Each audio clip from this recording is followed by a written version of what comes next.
Welcome guys, today I'm with the iPhone and the AirPods Pro 2 and I'm going to show you how you can link these two devices. So we got basically two ways. The first one, it's the automatic way.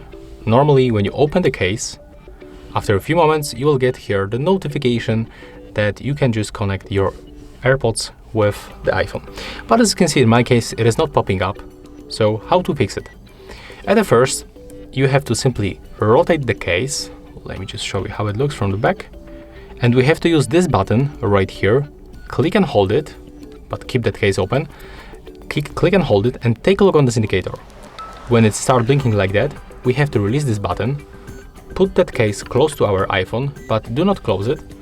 Next, you have to go for the settings on your iPhone, click on the Bluetooth, tap on the switcher to enable Bluetooth, and after that, they will pop on available devices list.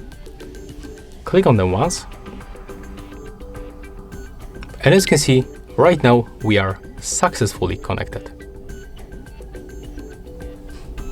That's the information that we can share audio with the AirPods on this iPhone. I'm gonna skip this one. That was very simple, right? For sure, you have to remember also to charge the case and the earbuds inside at least to the 50% before the pairing. So right here we can find the the lightning input for the lightning cable, and there is no matter which brick or which cable you choose. I'm talking about the speed of the cable and the brick. It will charge anyway, so don't worry. So yeah, as you can see, that was very simple. That's how you can pair your AirPods Pro 2nd generation to your iPhone. If you find this video helpful, just remember to leave a like, comment and subscribe.